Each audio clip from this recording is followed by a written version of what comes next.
Halo, jadi gue kali ini bakal bahas mata kuliah desain produk semester 4.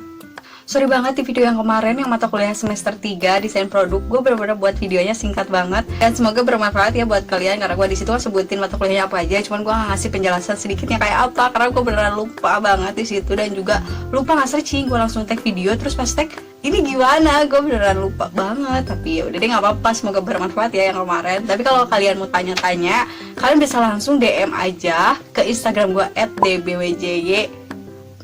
Jadi di situ nanti gue bakal jawab semua pertanyaan kalian dengan lengkap. Daripada kalian komen di YouTube, dan gue juga jarang lihat notifikasi komen YouTube gue, jadi rada-rada lama juga balasnya. Tapi kalau di IG nanti gue bakal balas detail kok, insya Allah. Mata kuliah di semester 4 ini cukup menyenangkan menurut gue, karena di sini gue udah mulai betah berada di jurusan desain produk, dan kayak udah mulai ada aura-aura desainnya, kayak menyukai hal-hal yang ya mungkin menurut jurusan lain tuh agak aneh gitu.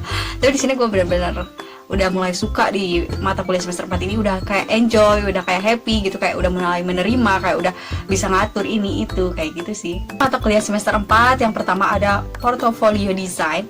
Jadi si portfolio ini tuh biasanya buat nyimpan karya-karya kalian, terus kayak ya di apa namanya, disusun dengan rapi, dengan semenarik mungkin, ibaratnya kayak katalog lagi, tapi katalog sama portofolio juga beda kan.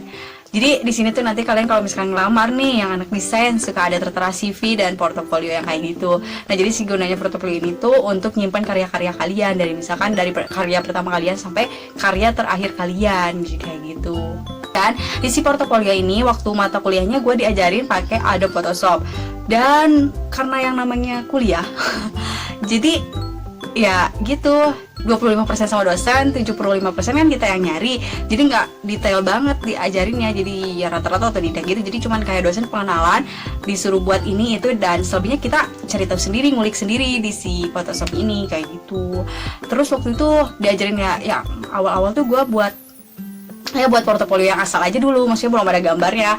Terus waktu itu diajarin juga infografis waktu itu, terus apalagi ya gue lupa namanya, pokoknya yang gue inget tuh portofolio sama infografis. Terus kalian disuruh buat akun kayak Pinterest atau enggak Behind yang kayak gitu-gitu. Terus nanti karya kalian itu di-upload ke Behind, jadi biar ada gitu, ada bukti nyatanya di situ, kayak gitu. Seru deh pokoknya mata kuliah ini. Tapi kalau menurut gue di mata kuliah ini kalian jangan skip deh, soalnya kalau skip tuh bakal ngerugiin kalian, karena kan ini software ya, jadi kayak nggak ada pengulangan lagi gitu loh. Terus kalau diajarin temen kan agak-agak kayak bingung. Kalau gue bukan tipikal orang yang bisa ngerti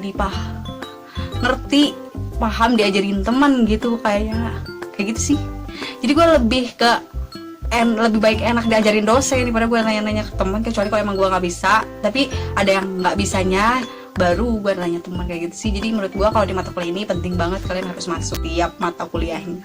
Dan mata kuliah selanjutnya ada desain berkelanjutan. Ini mata kuliah materi sih, jadi biasanya gue nggak terlalu diingat buat materi kayak gini. Pokoknya kalau materi kayak gini kalian bisa search aja di Google, dan banyak banget desain berkelanjutan itu isinya apa. Terus kayak ada PDF-nya kayak gitu, jadi kalian bisa langsung searching aja. Karena biasanya kalau materi kan gitu ngantuk, jadi gue kayak udah lupa banget juga sih materi kayak gimana. Sorry, jadi kalian bisa langsung aja searching di Google ya, desain berkelanjutan.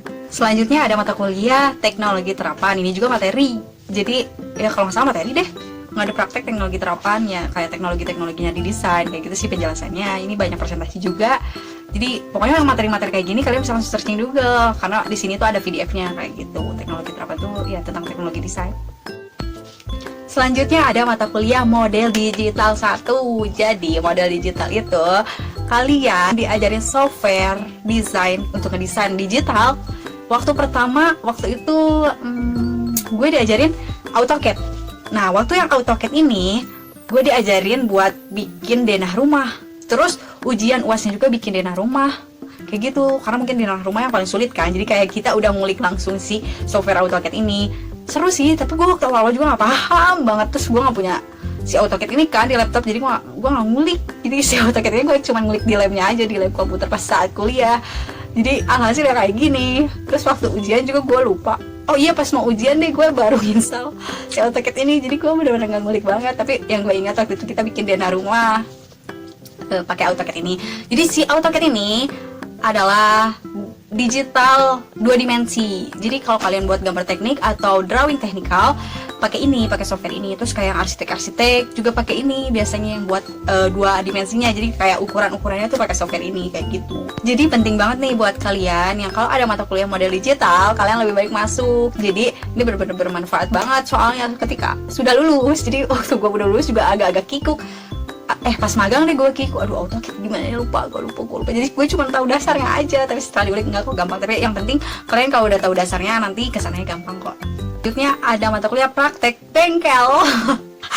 Jadi buat kalian yang nggak pernah megang gergaji besi, gergaji mesin, terus cutting mesin, terus apalagi ya, banyak deh pokoknya, gerinda yang kayak gitu-gitu, di mata kuliah ini tuh kalian bakal ngerasain jiwa kuli banget. Jiwa ketakutan kalian tuh bakal di sini gede banget. Pokoknya yang cewek-cewek banget masuk mata kuliah ini tuh serem banget. Hashtag gue aja yang agak tomboy gini masuk mata kuliah ini tuh serem banget. Pas bagian ngekat-kat kayu di gergaji mesin atau nggak di gerinda gitu, kayak aduh gila. Pokoknya gue takut banget.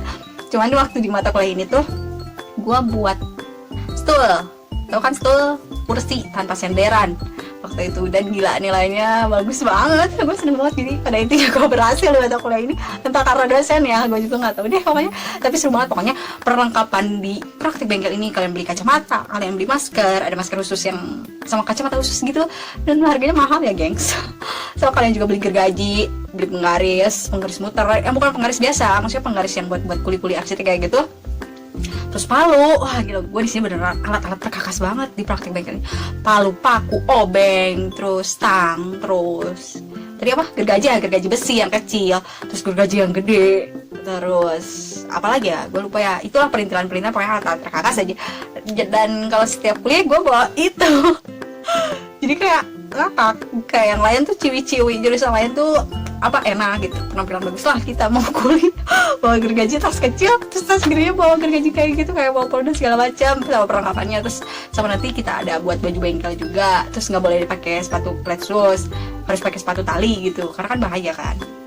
Terus pokoknya seru deh, pokoknya pengalaman yang indah banget di sini. Gue bener-bener kulik banget di mata kuliah ini, pokoknya seru banget deh. Dan mata kuliah terakhir di semester 4 ada desain produk 2, yaitu yang biasa disingkat jadi SDP, Studio Desain Produk 2 gitu. Di Studio Desain Produk 2 ini, di sini kita mengangkat tema mekanik pokoknya. Jadi kayak produk-produk harus disambungin mekanik, entah itu manual, entah itu otomatis. Pokoknya kalian di sini udah mulai belajar ke produk-produk nyata gitu, produk-produk yang udah bisa jalan, yang udah bisa dipakai. Kalau kemarin yang desain produk 1 itu kan masih kayak kata sifat, dan masih produknya juga masih produk kayak bentuk prototipe kayak gitu yang belum bisa dipakai gitu. Tapi pas di studio desain produk gue ini, kita udah buat desain yang udah bisa dipakai. Waktu itu gue kebagian bikin mixer, alat pengaduk makanan gitu, pakai gear, mekanika kan gear, terus gue pakai cara manual yang bisa diputer gitu. Dan gila, gue bangga banget karena di sini gue berhasil nyetain produk kayak gitu. Pokoknya seru banget. Cuman sayangnya gue pas di akhir si produk ini kan ke tukang ya, karena gue nggak ada duit nih. Maksudnya duitnya kan dibagi-bagi buat mata kuliah lain juga. Waktu itu gue ke tukang cuman buat bentukannya doang, si desainnya gue doang gitu, dari kayu utuh kan, belum diwarnain, belum didempul, belum diamplas dan segala macam. Itu gue sendiri semuanya. Dan dari mulai ngamplas, ngedempul itu kan lama banget ya, berminggu-minggu, bahkan bisa berbulan-bulan kalau yang gagal terus waktu itu pokoknya gue udah sempurna banget nih ngedempulnya sama ngamplasnya. Taunya pas gue ngewarnain pakai pilox itu jatuh. Gue kan ngewarnain di loteng ya, di tingkat 2 yang kosan gue, di atap, di rooftop gitu, dan ternyata jatuh. Lagi proses pengeringan, entah itu ada kucing atau apa, jatuh. Dan itu detik-detik H-2 jam lagi dikumpulin. Itu gila, gue mau nangisnya, marahnya segala macam, kayak aduh gue udah mau nyerah deh, kayak udah mau gitu. Tapi gue berusaha lagi kan, diamplas lagi dan segala macam. Terus hasilnya ya emang jelek, nggak sesempurna yang waktu awal. Jadi gue teledor banget. Sebenarnya nggak teledor sih, kan itu berarti dari kayu, kayaknya itu kucing deh. Kalau nggak kucing mungkin orang-orang yang mau ngejemur kali ya. Jadi kayak ketabrak gitu, terus mereka nggak tahu. Sakit hati banget gue sumpah di situ. Terus pas gue datang ke dosennya kan, ada yang cacat gitu, terus gue sakit hati banget di situ. Terus dosennya bilang ini sebenarnya kalau rapi bagus, kata, cuman karena nggak rapi jadi saya cuma bisa ngasih nilai segini. Terus gue di situ sakit hati banget. Di situ tuh gue habis duit berapa ya karena beli pilox lagi. Gue pokoknya waktu 2 jam itu gue langsung nyari pilox yang warnanya sama. Gue amplas juga habis waktu itu, gue nyari amplas pokoknya ya di sini tuh perjuangan banget, sendiri banget. Gue mulai dari ngamplas ngedempul sampai ngewarnain, sampai buat portofolio yang gantengnya segala macam. Oh my god, banyak banget, tapi seru. Udah deh, mata kuliah semester 4 cuma segitu. Jadi kayaknya gue per video bakal ngebahas per semester aja kali ya, biar enak daripada disatuin 2 semester kepanjangan videonya. Kalian pasti males kan dengerinnya. Jadi kayaknya lebih baik pendek-pendek aja deh videonya. Jadi mungkin nanti pas yang tingkat 3 gue bahasnya per semester aja ya, per video. Dan semoga bermanfaat video gue. Jangan lupa di subscribe YouTube gue biar gue semangat buat videonya. Tapi insya Allah gue udah mau nekanin ke diri gue minimal seminggu sekali gue upload video.